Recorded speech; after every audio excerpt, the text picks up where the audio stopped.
Today on RPG Ramblings, we have Brian Cullen and Zach Goins. Welcome aboard. Thank you. Heyo. Thanks for having us.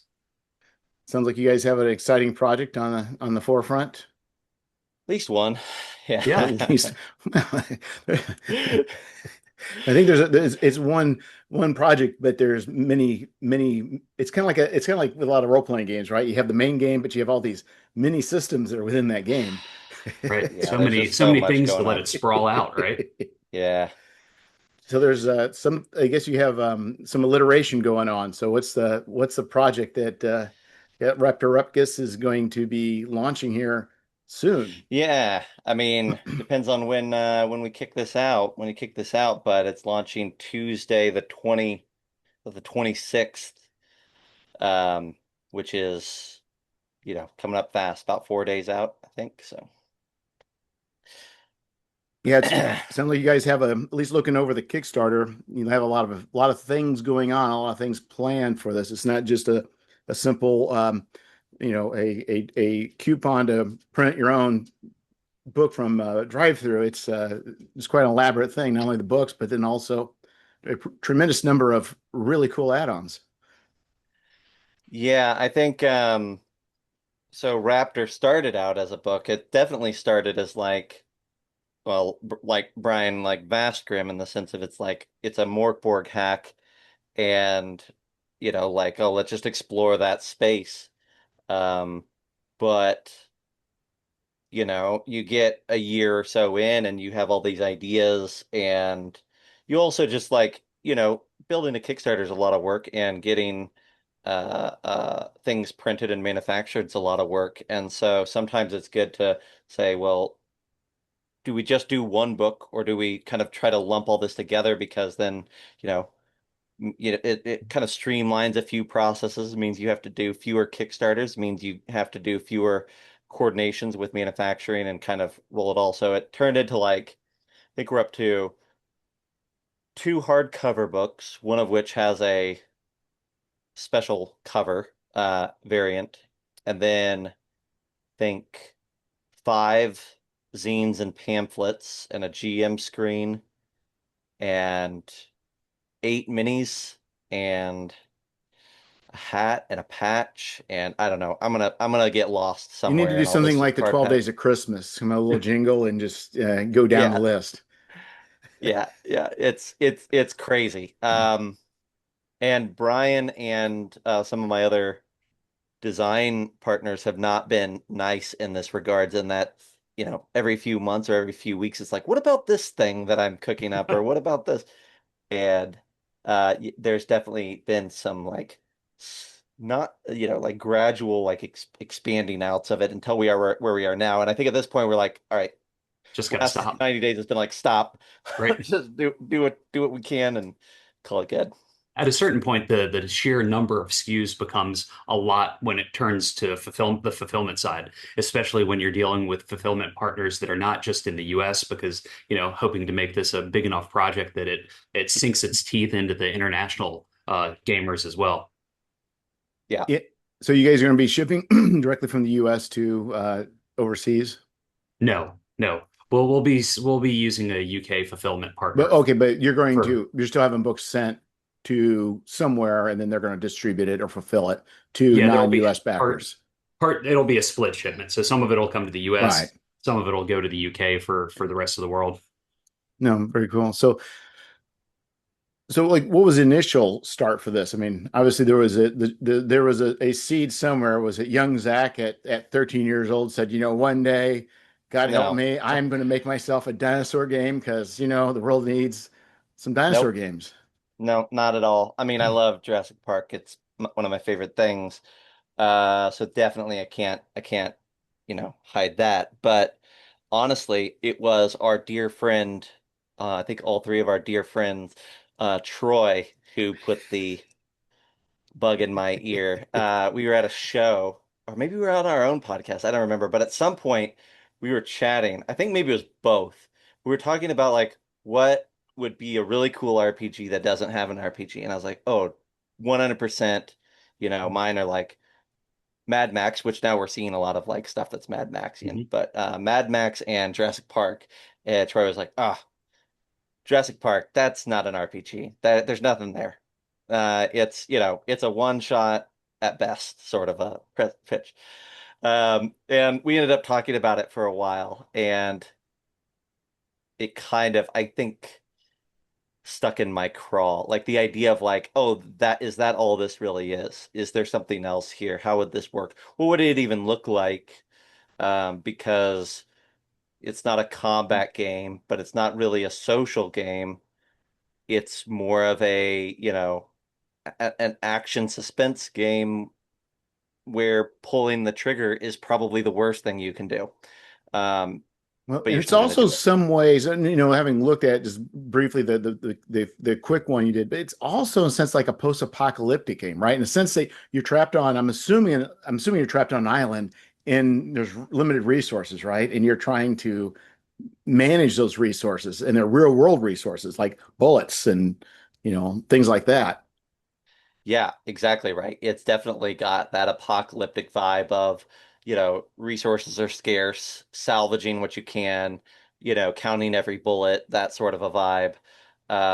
Fuel is a big deal. A fresh set of tires is a big deal. Like these are all incredibly important. What sort of do you have a satellite phone? I mean, obviously, or a handheld GPS. Like these are, in the late 80s, early 90s, this tech is there, but it's very spotty and very expensive. So there's not a cell phone in every corner of the island or the sites. And yeah, just that, yeah, 100%. It's all of these things. And it also like, but at the end of the day, it's like a really simple story and it's really accessible to all sorts of people, right? Like kids can love it, adults can love it, like everybody likes Jurassic Park. Um, and so it was this conversation in my mind about how do you bring all of those different pieces together without making a system that demands that you love crunch. Right. Um, and that I think it was in that state of like me kicking around different systems, different ideas, because there wasn't really a system that worked as is right out the gate. I think I was pondering that for I think it was around 9 months, maybe a year, just kind of like what would this system look like? How would I have to change it to make chase scenes interesting? Vehicles being, driving away from dinosaurs, people trying to like dodge out of like all of that, or hiding from dinosaurs, or what is a combat between somebody with a gun and a velociraptor? Like all of these things. And it kept coming back to like it needs to be the core mechanic needs to be super simple, and that ended up being like, okay, it should probably just be a D20 system or a D6 dice pool. And so then that kind of narrowed it down a lot, and then from there it was the vibes of this game feel like a Morkborg game. Um, it doesn't feel like an OSE game. It doesn't even it could maybe feel like a Year Zero game, but the attitude of it is different than that. And it just kind of like kept going back to like the vibes of it, the intent behind it are Morkborg. It just needs to not be so focused on combat. And so then it was another 6 months of like, what does it look like if Morkborg wasn't focused on fighting things Well, as the but I main. think going back to like the year zero engine, I mean, I mean, to me, one problem with that would be is that characters there are more than normal people, and they develop over time with their abilities to be even more and more normal than normal people. But I think you're trying to catch the essence of, well, a guy who's probably ex-military probably is a pretty good shot, but that's probably all he's really good for. And likewise, a scientist is probably not going to be good at a whole lot, but doing some sciencing. Yeah, that's definitely like the idea of you're playing modern people that have a skill set, but they're not superhuman, and they shouldn't get superhuman. And so how do we kind of like thread that needle? And you're right, like some of those other systems really like play up that angle. Um, I think that was really hard. And then I think the other thing, Brian, you've worked with the Wasteland Degenerates crew and some of those Yes. folks, right? Hmm. Yeah. With Scott and Matthew. Scott and yeah, Scott put out like an ash can version of Wasteland Degenerates, which is it's the Mad Max Borg, and in that he had some rules for vehicles and how vehicle combat would work.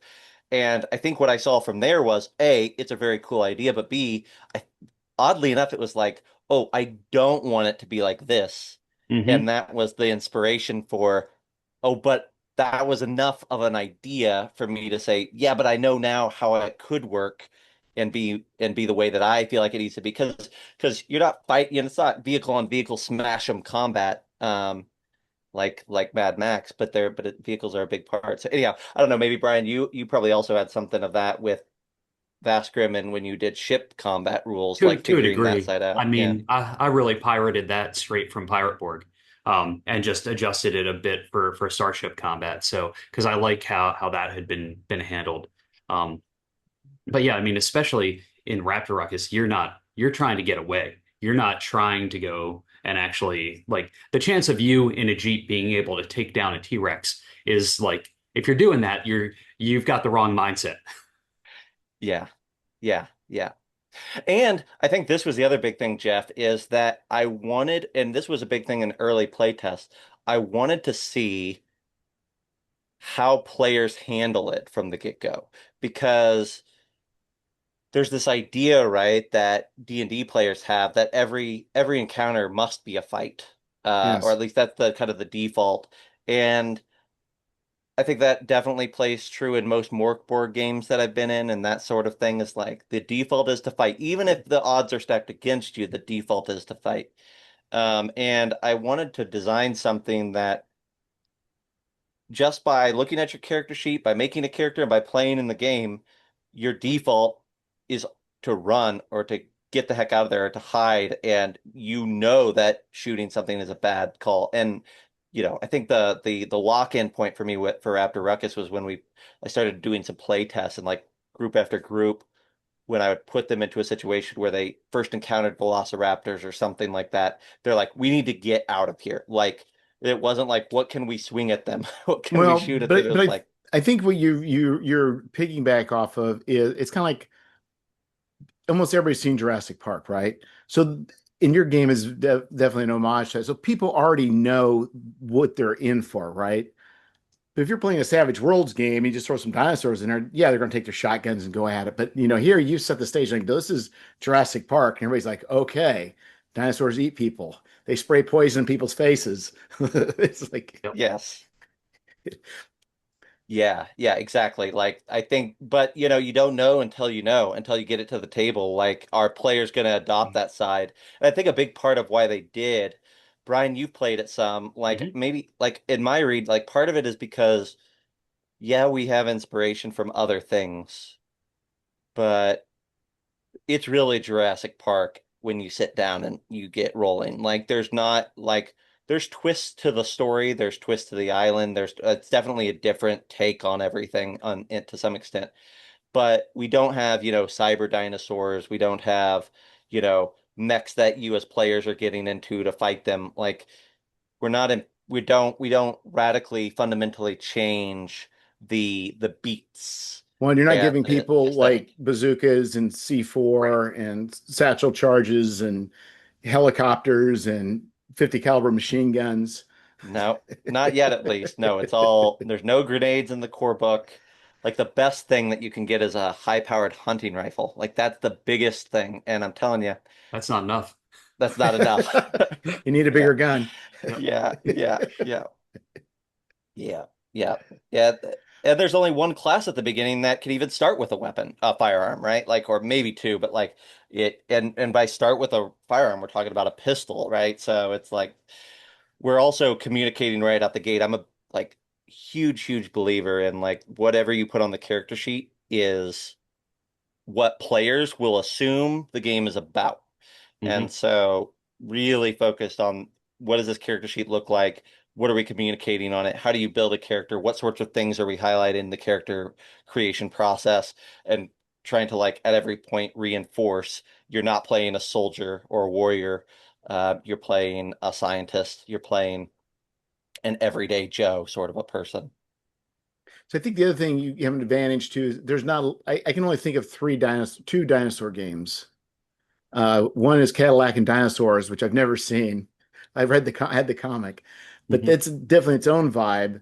The next thing is Predation by Monte Cook Games, which is a completely different thing. So you're also not having to fight against, like, if you're saying I want to do a D&D game, but I want it to be different this way, you're having to fight against the D&D tradition, but you're not having to do that. I think you do have the luxury of setting up your sheets and setting up the tone. I think you have a much easier time, I think, crafting the type of game you're wanting to have out of it than saying, taking somebody from 5e playing OSE, they're going to treat it much differently. And I think it may have a harder time, changing where things are more lethal. So I think you are in a really good position in the type of game that you have or bringing to market to be able to set that clearly. Yes. Yeah, I think so. It's definitely nice that there's not a million dinosaur games. Now, there's definitely a lot of like, if you want to branch into like prehistoric or like stone and sorcery sort of vibes, Mhm. Stone Age RPGs, there's several in that space that have dinosaurs. What? Uh, yeah, yeah, Like sure. what? Like, Yogo uh, has a caveman one that's really good. Is it Primal? Oh, Uh, that's yeah, right. Somebody came out hmm with it was like 5 years ago. Somebody came up. Was that Primal? Primal Yeah. Quest, Primal Primal Quest. Quest. Yeah. Yep, Okay. yep. Yeah, that's right. And I then forgot all about it. and then there's Paleo Mythic that I've got back on my shelf there. And then there is, oh gosh, I want to call these guys out. There's Brutal Earth, which is like very crunchy, like almost Pathfinder level of crunch, D20 um, game. So there's several if you go Stone Age, but there's not really. I mean, and then there's an indie RPG that came out a few years ago called Clever Girl, where one person plays a raptor and one person plays the hunter, and it's a two-person RPG where you both have a book of rules and like story narrative guide or whatever, and it's kind of played in opposition but also in collaboration, and it's cool. But yeah, we're not in a saturated space for sure. Well, maybe it will be now. After Yeah, who you put knows? there, after Raptor Ruckus, and was saying, wait a minute, this is an underserved market.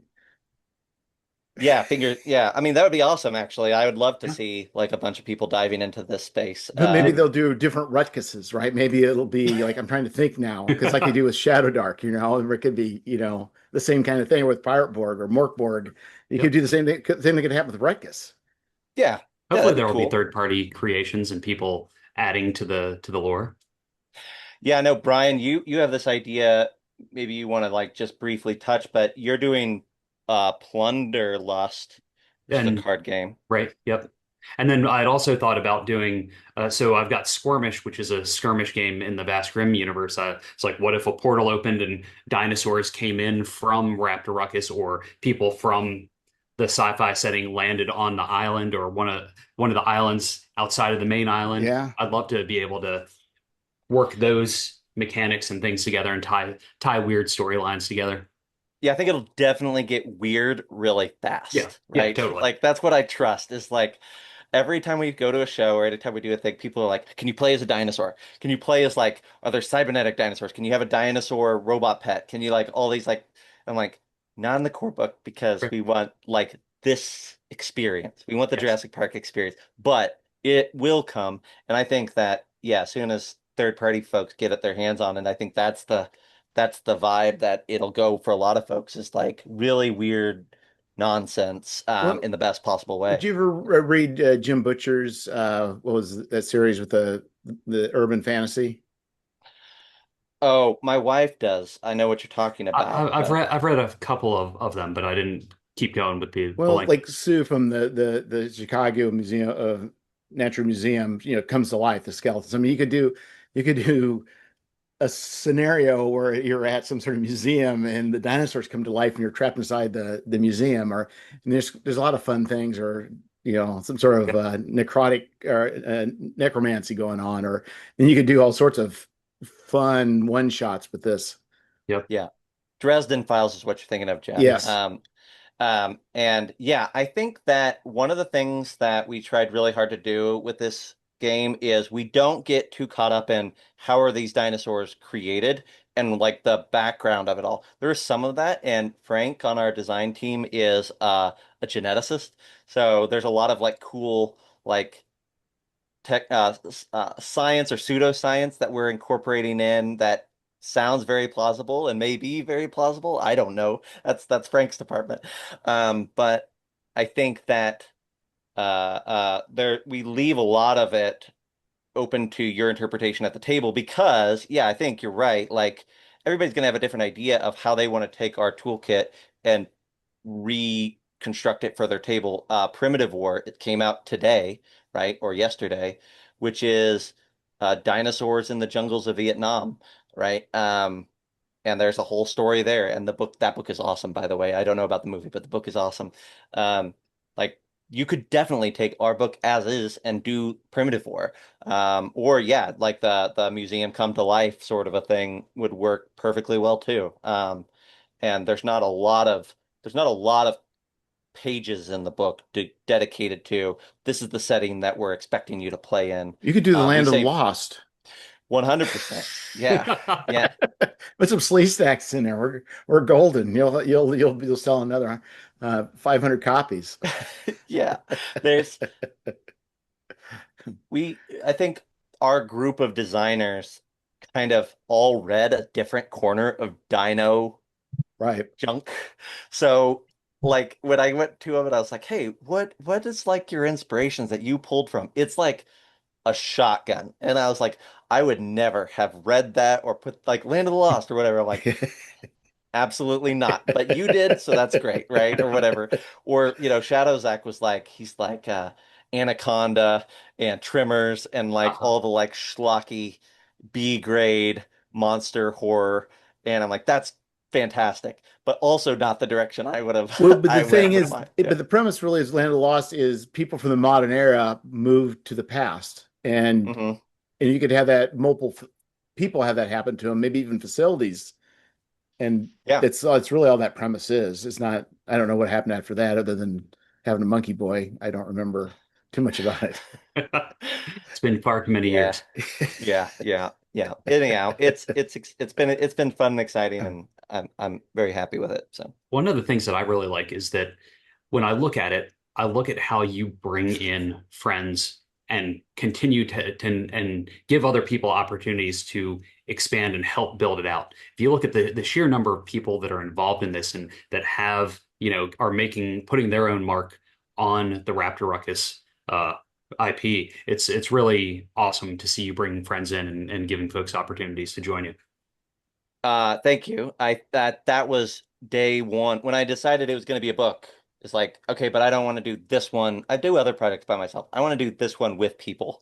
Um, and so yeah, I mean, there's several core designers on it, not just me, but Frank Tedeschi and Zach Allen and Eric Lillard are all like big time contributors to it. And uh, then John Baltusberger is writing like horror fiction, like actual like a prequel novel that's set before the campaign book. So if you're the GM or a player and you want to know what's like the lead up to the story that we're going to tell it in the campaign book, go read John's novel and it's going to be very cool. Um, and then yeah, other people in the space that I've had a lot of fun with, like Corey Holzman and Daniel Fox, and I don't know. There's probably too many. I'm in danger of missing somebody and feeling bad, but like these are just really fun folks that all also love dinosaurs, and we've been able to like pack their stuff into different corners, which is great. No, it sounds like so you even have a novel, so it's there's no you're covering all the corners for what people could want, right? You I'm got I'm gonna game blame books. you. I'm gonna blame you for that a little bit, Jeff. I Yeah. think you and John are both to blame, but John definitely reached out, and I was like, hell yes. But you also, I think you've called me like 3 times in the past year and been like, "What do you think about fiction?"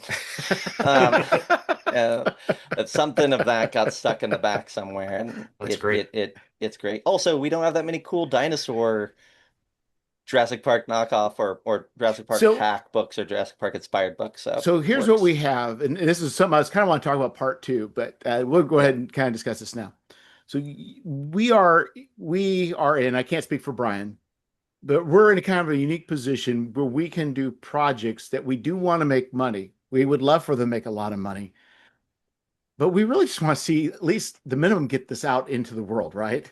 Right. Yeah. And so it's like a book would be cool. You know what? If this funds, we can afford a book. And even the book itself doesn't necessarily make back the money. It's part of the overall project and it's cool. And I'm kind of proud and I'm proud of, I have a friend write this. I mean, there's a lot of like non intangible, non-financial benefits to being able to take these thoughts and feelings and make them manifest. Well, it also the fans that you're building, it gives them more to sink their teeth into, and it allows them to get even more excited about the setting that you're creating. So, and also when you bring people in like Baltusberger, like he described it in my game, he described how somebody would get infected with worms in a way that I never envisioned, and now that's how I describe it when I'm running games. So, having those other people, especially like people Yes. that as writers, like when I write like the Morkborg style. It's a lot of bullet points and a lot of like short quippy things. I never write as verbose as a real writer does. So reading it like that, as opposed to me picturing it like comic books or movie style just in my head, it's great to be able to take that and then have that inspire you. Yeah, I think right. When you get the right people together, the sum is greater than the individuals. Of course, there's a point where it doesn't work out, but you're right. I think being able to bounce things off others, absorb, have people spin out ideas. I mean, that's right. That just to sit in a vacuum and just think all ideas and all good ideas are going to come from one source. That's folly, right? It's really we're all even the stuff we have inside us is our stuff that we've experienced outside of ourselves. So you're right. Involving other people is a very positive thing and can lead to surprising things. It's definitely, I think there's definitely times where I want this like super collaboration. And then there's times when I'm like, I think I want to do this myself. Like I there, and I think in Raptor we kind of created a space for that by saying we're collaborating on this big book, but then each one of the designers gets to make their own pamphlet one shot that's just them, go nuts, do whatever you want to. Um, but yeah, there's definitely times when you have a vision and that Yes. vision is a singular and it's like wholly formed, or it's a puzzle that you really want to like sink your own teeth into and really noodle on for a while. Um, but I don't know, like I think there's it's different times, different things, but um Well, definitely when because yeah. I think what will happen at the point where we'll say more or less partnering with somebody, even if they're doing work for you, there can be a sense where you start to feel the need to what's what I'm looking for to come to a compromise, right? Hmm. Because you're like they put a lot of energy into us, and you don't want to be dictating all the way along the line. No, no, no, this way, this way, this way. But in a sense, though, too, there's some things you do want to keep pure. You don't want to have to. I can understand that as well. Brian, you have done like what is it, like 9 or 12 books in the Vast line, and I know some of them are collaborative, Right. significantly collaborative, Yep. but how where do you find what prompts you to say I need somebody else on this or I want somebody else on this or no, this is something that I want to manage because you kind of, I mean, all your books feel like you, Yes. but sometimes there's other people on them, even obviously the original Vastgrim. So Right. Well, the core one, Ross and I did like co-created that together. But then, he's been self-employed for long before I knew him, and we're both old, and he couldn't keep up with my pacing because like I just don't stop, and because I have all the ideas in my head and I just want to get them out. So the next 6 hardcover expansions, I did everything but the editing, and I like just all the stuff. So I get into my head and I just do things. And then when it comes to, I don't, collaborating is harder for me when it's back and forth when you have to rely on somebody else as far as time, because I just bend space and time around me and just get get things done. So I'd rather be like, hey, can you write this? Do whatever you want with it. Maybe give me a little idea to make sure it's not completely off, and then I come back and then do the layout and art. But let the person writing have full ownership of that. Now, whether or not I consider that canon or not is a different story. Like all the the guest adventures that we've had, I don't consider those canon. But anybody at their table could. But in my mind, they're not. But even though they're officially released things. But you're coming back now, though. I think you got a new project launching called Escaping Stasis, which is actually exactly like Raptor in that it's a bunch of projects Right. Yeah. packed into one. But one of those you have, I think, is Two of I those. could be talking two. Okay, you do have people writing on those, right? John Baltusberger, he had already written a novella, what I was talking about for Vasgrim. So that's going to be part of it. And actually moving forward quarterly, he's going to do a fiction piece that's in a zine that is related to one of the adventure books that I'm doing. So like I give him this is what I've created so far. Mm. These are some of the themes. You decide where you want to go with that. And as you create that, then we'll stat out some of the characters or factions or creatures that you put into that. And that will actually become canon into the setting. So, but that's a little more structured than what I'm used to doing. Usually it's like, hey, go jump in a pool. Let's see what happens. Yeah. Yeah. And then you also have like solo rules. Am I right on Yeah, solo that? rules are. I just printed out a test copy in my printer in the print shop in my backyard today, and so that'll be getting printed after DragonCon, and M. Allen Hall did the solo rules for that, and I because I was one of the judges on the Pirate Borg jam and read his solo rules for Pirate Borg. I was like, hey, would you want to do Vast Grimm solo rules? And so that was kickstarted, and that's gonna be printed and fulfilled in the middle of September. So let's go back to canon because this is kind of interesting. So I don't have time to go. Well, I guess I do, but there's a thing called Hackmaster, Uh-huh. Hmm. and then this guy put out these zines, but it wasn't the official. And then they have different kinds of like levels of canon Hmm. within that system. Like, is it published in this and who did it and how it did it? There's like four layers of, if I recall correctly, of canon, right?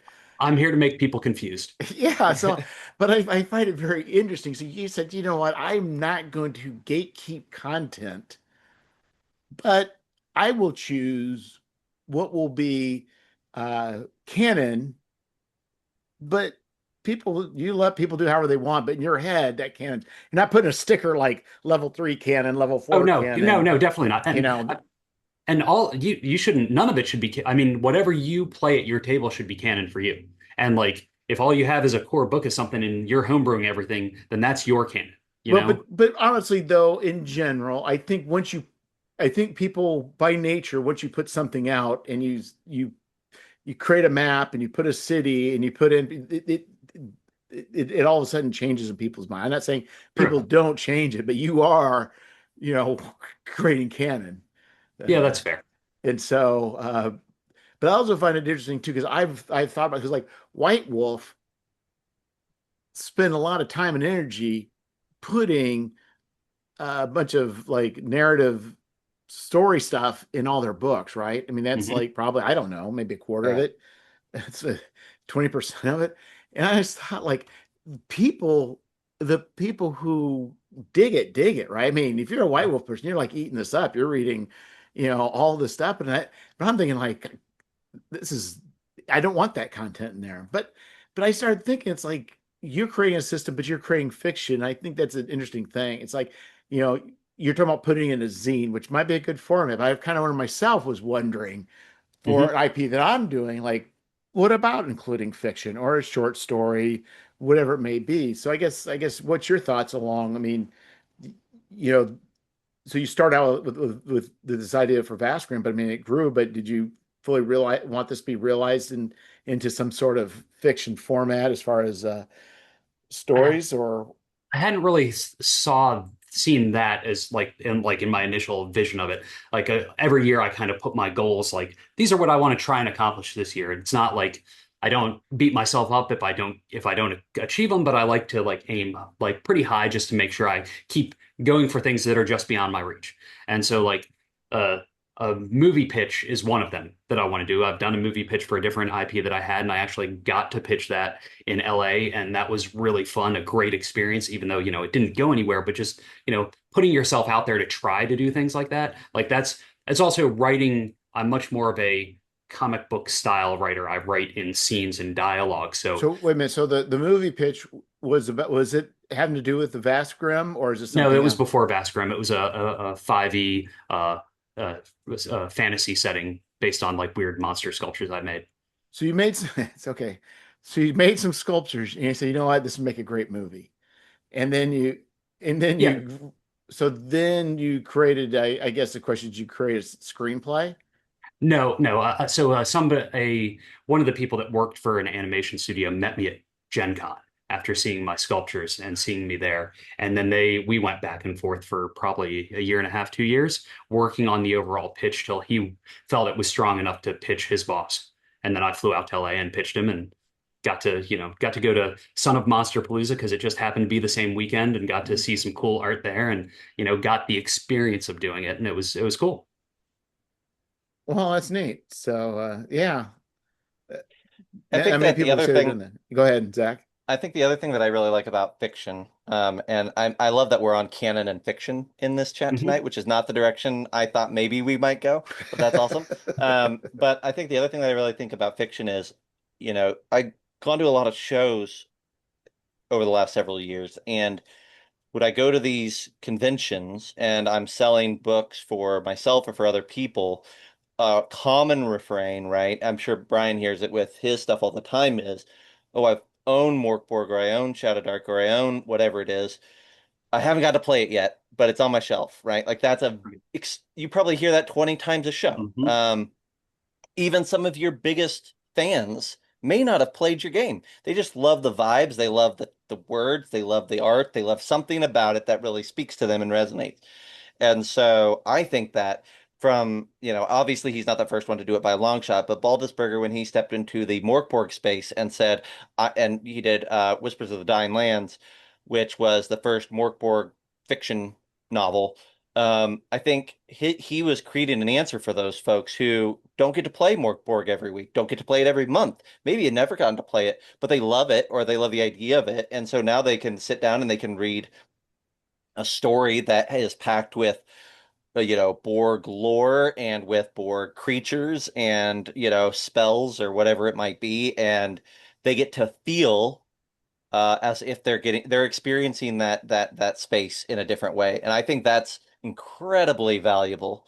And definitely that way. I know like Morkborg Stockholm guys just partnered and they just came out with like a dungeon crawl app, right? Like a really simple dungeon crawler, but if you play it, it kind of feels like you're playing Morkborg. Not the same, but similar. Yeah. And I think these are like these different access points are really great. But I think fiction is maybe the best of them because it embellishes. Hmm. It isn't just a different interpretation, but it's a refinement of the world and the stories that are being told there. And I don't know, I really like it. Yeah. Yeah, and it's something that's really not being done. Um, and I had thought about doing it for my science fiction series. And I could write, I just never, I guess because my numbers for that particular series was never that high as far as number of backers. I just didn't feel um, the need to pursue that. But that may be an option later on. But I thought, again, is also just doing smaller pieces rather than just worry about doing a novel. So Hmm. the zine, well, I think the stuff in the zine kind of works out kind of nice, right? Because you could Yeah. put a piece here and then, oh, like they used to do back in the day with the pulps and even before, where they would just they were serials, Right. and whether it's what's his name, the Tale of Two Cities, Oliver Twist, Charles Dickens. Yes. Yeah, all his stuff was broken up in pieces, right? There was no, you didn't get the novels. You would, whatever it was he's putting out, they were just small bits at a time. So that may not be a bad idea. There's also this idea which Brian is doing, I think, more than anybody. which is so you do fiction and you kind of go the narrative route. There's also this idea of taking your property, your baby, your book, your game, and turning it into a different type of game, right? So Brian, you do Plunderlust, which is card game, and you Yes. do Skirmish, which is tactical minis. But both of the skirmish game, but both of those are in the vast grim universe. They're just speaking perhaps to a different audience They are, in that but space. they also overlap. So like the cards for the game use the same mechanic as a lot of the same mechanics as the RPG. So a card of a character would have hit points, armor, weapons. So a GM could actually use that in play and be like, you run into so and so in the game, and so and same thing with the skirmish game. It's all kind of overlaps so that if one person really likes it, they can easily bleed into all of them and use bits and pieces from each in whichever in the RPG mainly because it's all more like RPG Right. tangent to that. Yeah, and the card game that's completely because that's how Duncan Hall had created the 7-7 card game, and he was already a fan of the stuff that I was doing. And I was like, hey, do you want to do this? Would you want to do a Baskram version? And he did a fantastic job. Yeah. Yeah, and I think that is a good idea, and I think your model isn't that far from what even Modiphius does, because I think some of their like the Octoon Cthulhu line that uses both the two. They're both, I think they both use 2d20, Hmm. but I think the miniatures rules are not. I mean, they might be probably they probably don't have all the rules they do for the obviously with the RPG, but it's probably very similar where it's kind of a but it is, I think, very much the same mechanic. So I guess the thing is really is turning that Morkborg mechanic in such a way that you could make a minis game out. But I guess that's minis games have been people have been cranking those things out forever and ever and ever. Hobbyists have done it for generations. So I think it's not unheard of for somebody to say, you know what, there's probably a lot of people that have done, some sort of variance of making a D20 into a war game. Yeah. And building three different pillars so that you can grow your audience and try and get a little bit of everybody that's at a convention because the people like the board gamers, a lot of the board gamers don't play RPGs, but a lot of RPGs will play board games or skirmish games, but maybe the game players only play card games. So trying to be like, wow, they like the people like the overall tone or vibe of your game. And oh, there's actually something that I'd enjoy. Like trying to hit everybody is if you really want to invest in the whatever setting or genre or IP that you're creating. And I think that's probably a big difference between the two of us, where you have definitely have focused on one single IP, where I've just been all over the place like a crazy person. But I could see where that some of that could be applicable to what I'm doing. Brian gets a bee in his bonnet every so often. I'm not going to I get you. do. I'm not going to let him get away with pretending that he's single focused Bass Grim all the No. time. Like every once in a while, you'll see something and be like, "Where did that come from?" Oh, Yeah, that's a like strange hair. Yeah. Exalted Funeral recently published The Molt, which was my center of the Morkborg universe. You're playing all these weird creatures and trying to kill all the humans by coming through the surface. Yeah, I do other stuff too, but I try to realign myself and stay focused with this as much as possible. Well, if it's been successful, you want to grow it, right? So Right. I mean that's a wise thing. If it was just had middling results, you probably would be trying different things until you got something that um, Well, also like an initial Kickstarter is only the beginning. That's the baby steps. Like with anything that you create, you need to keep building that audience and keep growing it and keep putting out stuff for them in the same vein to try and get them to get their friends excited.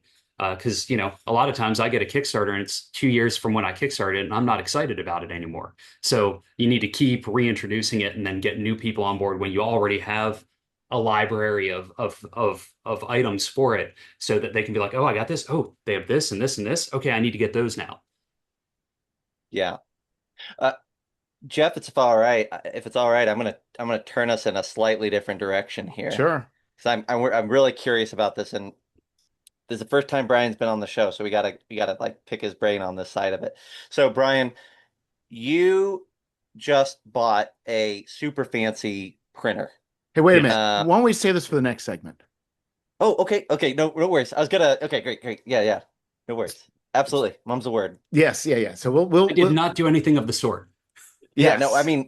I mean, you're going to buy a printer, and we'll talk about that in our next segment in the Excellent. future. Yeah, Yeah, cool. so I guess that being said, and this is probably a good time since we have wandered off the Raptor Ruck. That's kind of about that's not easy to say quickly. Raptor Ruckus. You There you just go. gotta say Yeah, it like Raptor Ruckus. Raptor Ruckus! yeah, there you go. Yeah, you got it. Yeah, I mean, go back, Raptor Ruckus launches on Tuesday. All sorts of goodies. That's what we need to say, right? So Yeah, it's exciting. The graphics are great. The content is great. The creators are great. The Kickstarter looks exciting. I don't know why anybody wouldn't want to be along for that ride. I played it at Gen Con and it was fantastic. Like, usually by the end of the day at a convention where I've been standing all day working, busting my butt, I'm just like sitting in a chair and ready to fall asleep. But I was on the edge of my seat, excited and engaged the entire time. Well, that's cool. So who all was in the game? Well, Zach ran it. let's see who was all in that game, Brian. We had Matthew, who's our layout artist. Um, we had Zach, Shadow Zach, who's one of the designers. Oh no, I'm gonna be in trouble because I'm not gonna remember. We had There were, Greg Harris. We had yep, Greg there for a yep. time. Greg, if you're friends of the show, if you're friends of RPG Rambling, you know Greg as the writer of Secrets of the Whispering God and a few other things. Who else? Who else There was was there? And I'm just there were two people there who I had not met before, but you had a game with them at somewhere else that I think they may have been Oh, husband and yeah, wife. yeah. Well, David and Julie, who Yes. are some of my great friends. Yeah, absolutely. And David's a great GM, in his own right. So yeah, yeah. And there's probably more that we're forgetting, but it was a really good crew. It was kind of like I think Shadows Act had kind of put a bug in my ear and been like, "Hey, can we play this at a show?" Oh, and Thomas Votal was also in Oh it. yeah. Uh-huh. And then Ted was kind of my conspirator. Yes. Um, but yeah, I think Zach kind of put a bug in my ear and said, "We should play this at a show. Can you put it together?" And then I think I was talking with Brian the next day, and he's like, "Yes, let's do this." It was a great group Yep. that one. Lots of the create. I think that was the first time ever that all the designers of Raptor Ruckus were in the same room, which was cool. That's fantastic. It is. Okay, well, coming up 26, Raptor Ruckus! Raptor There Ruckus! you go. It's coming to Kickstarter, and it's going to be going on for how many days? We're gonna do the month. Yeah, it'll be Or- all of September. So all September. Is there any special like first 48 hours? Yes, listen, you said at the beginning of this episode that you were a bit worn down and you were relying on our energy, and I'm like, this I don't think that's true. I think you're on top of it. Let's see. So we have a lot of things actually. For first 48 hours, there's extra savings on several of the reward tiers, and then also a free patch for 48-hour backers. And then there are Kickstarter exclusives. There's a Kickstarter exclusive print of a zine with metallic inks. There is Kickstarter exclusive alternative version of the character sheet that folds into a trifold and has class information on it. And then there's probably something else that I'm not thinking about, but there's at least two early birds and at least two exclusives on the project. So So yes, so back early back Yes. early, back a lot, because not only back will often. will you the listener benefit from backing early, it also helps the project do better if you back early. Certainly does. Super much, Yep. So super like night and day, night and day from if you back in the first couple days to in the middle, you're helping us out so much. So yes, appreciate it. Yep. cool. All right. Well, thank you, Brian and Zach, and I'll be talking to you, I guess, next week. Perfect. All See you, right. Jeff. Thanks for Mm. having us. All right. Mm. Bye.